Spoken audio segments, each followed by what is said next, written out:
What's up, everyone? All right, let's get this show on the road over here. Okay, what's your leaderboard name? My leaderboard name is Ali Miss Love. So is my Instagram name. What's your favorite class type? Okay, this is a hard question to answer because it's almost like either picking my favorite player on the Brooklyn Nets, or if you have kids, like someone asking you, who's your favorite kid? I love all the classes that I teach. I think that there is a special place for Tabata, of it being boss o'clock, for it being a hard ride. I love intervals and arms. I think obviously Sundays with love, feel good rides because I want to feel good. But if I had to narrow it down to genres of music, I think that I'd go for hip hop, pop, country. Hip hop, pop, country, and a little bit of rock in there. So yeah, I think my favorite classes are Tabata, Sundays with Love, Intervals and Arms, Feel Good Rides, and Pop Rides. Y'all know I love to have a party. What was your biggest accomplishment this year? I would say my biggest accomplishment this year was getting engaged. I don't know if that's accomplishment, but I think it's one of the highlights this year that I've experienced. So I'll ask that question again.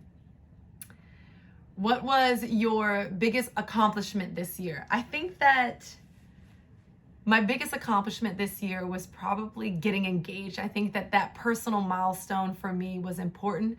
I'm very much a career-driven person, so I prioritize my career. So to be in a position where my personal life, after many years, is now in a place where we're going to be able to take it to the next level, that I can balance like my personal and professional life. There's a place for both of them. Is rewarding and it feels so good, and I am obsessed with my partner. I mean, I love him so much. He's incredible.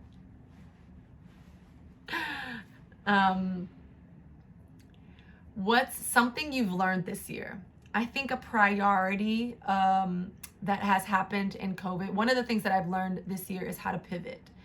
I've always known what that concept meant. I didn't know exactly how to do it to the capacity under the pressure in the immediacy as we've had to do during this time. And so I think I've truly learned what it means to pivot, what it means to shift, what it means to stay fluid and not be flexible, because flexibility has a breaking point. And so I've learned that, and it's been incredible. It's a incredible asset to have.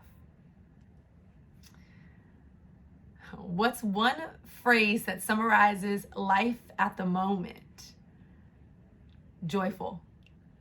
I often talk about the difference of happiness and joy. And happiness is circumstantial. It's very much individual. If something happens to me, therefore I am happy. Joy is communal. It's around the collective. It is everlasting. It is something you find during hardships. So I found that during this time, I've really tapped into joy. I feel very joyful in the sense that a part of a relationship, as a fiance now, I'm a part of a broader community of our family. I'm a part of a community at Peloton, and I'm able to see all the things that I do have versus only focusing on the things that I don't have. And so in the midst of hardships or hard times or dark spaces, I can tap into that joy. And so I am very much joyful.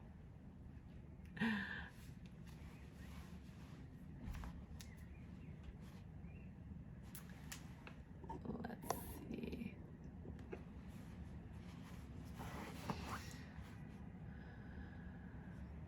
What was your favorite Peloton moment this year?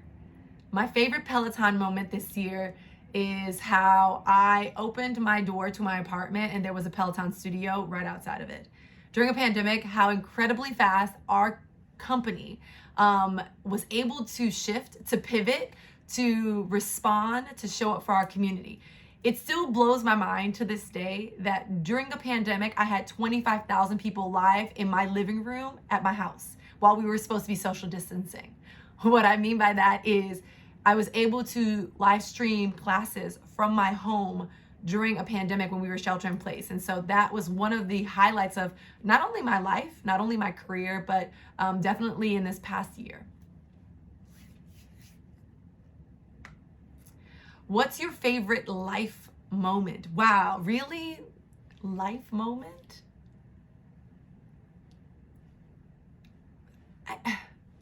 Allie Love doesn't get speechless. She is speechless. Speechless. That's supposed to be Helpless by Hamilton. But anyways, I mean, it could be Speechless by Dan and Shay. You know I love country, but I am speechless right now. What is my favorite life moment? I can't just pick one. I feel like, wow.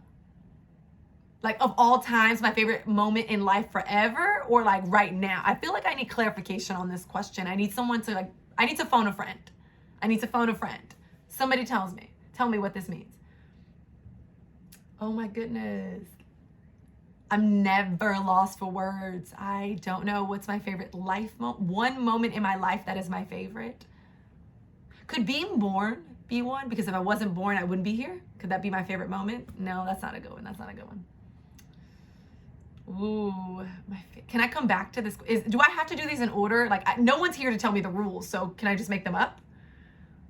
You know what? I'm gonna make my own rules up because I'm gonna set standards here. I don't follow rules. I set standards. I'm gonna make my own rule up. And no, you know what? I'm not gonna do that. I'm not gonna do that. To set a standard, I'm gonna go in this order and I'm gonna say my favorite. I'm gonna pick one. I'm gonna have a point of view here. My favorite life moment was.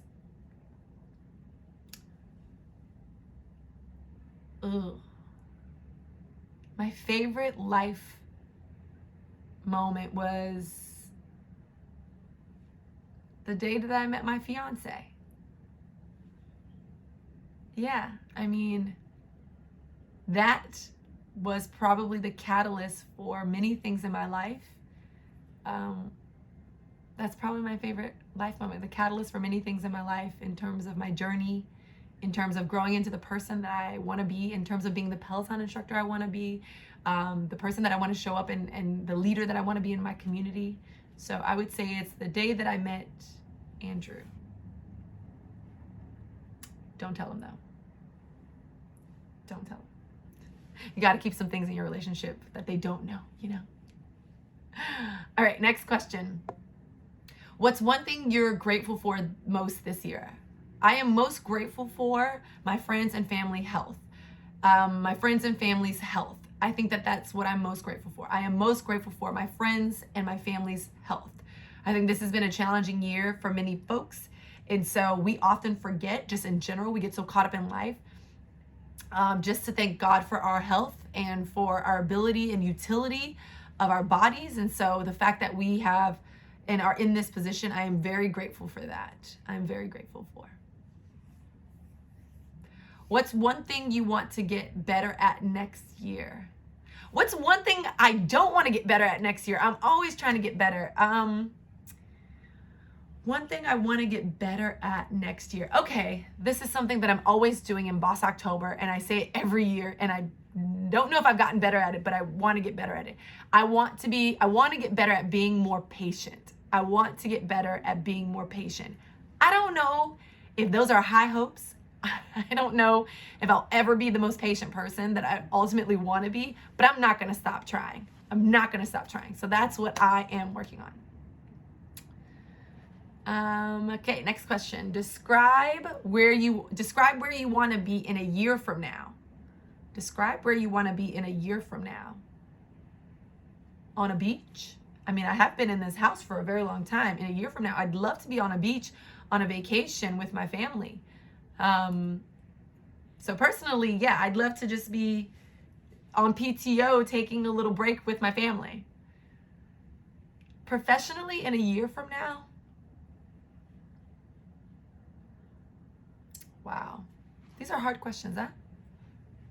I mean, they're not hard questions, but they're very thoughtful questions. So they're very thought-provoking questions. So you have to be thoughtful around your answers, but you also have to be thoughtful knowing that they're going to be recorded and then shown to other people. So it's not like this is a live conversation where you can think it through and talk it through.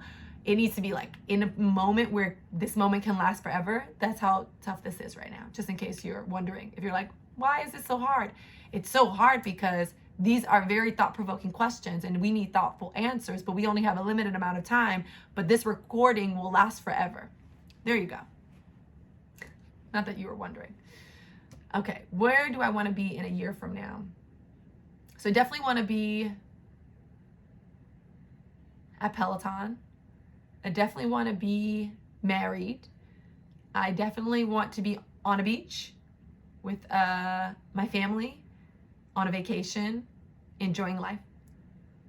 So those are all 3 things that I want to be. I want to be married already. I want to be at Peloton still. I want to, yeah.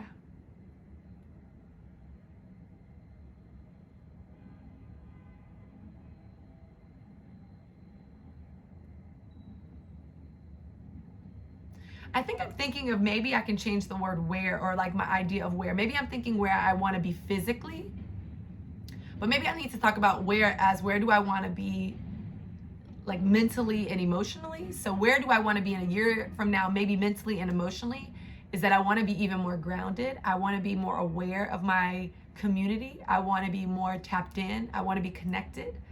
I want to show up in honoring those that are important to me. So maybe that where changes from a destination or a place, a physical place, into an emotional and mental place, is that I want to have a peace of mind. I want to be able to tap into peace in the midst of chaos. I want to be able to honor those around me and stay curious around my life. That's what I want. All right, this was fun. Unexpectedly, like, kind of got me all over the place. I was like, oh my gosh, I'm having like this one of these moments in a reality TV show where I like hop in my bedroom and I'm like, so this person at work has been giving me the eye. That's what it feels like. It feels like this is one of those like confession camps. Welcome to confession camps. But it's actually like a 10-question camps. Welcome to 10-question confession camps, where you need to answer the question that's gonna live forever because this is recorded. You also need to be thoughtful because this is recorded, and you need to do it in a second. Bye, y'all.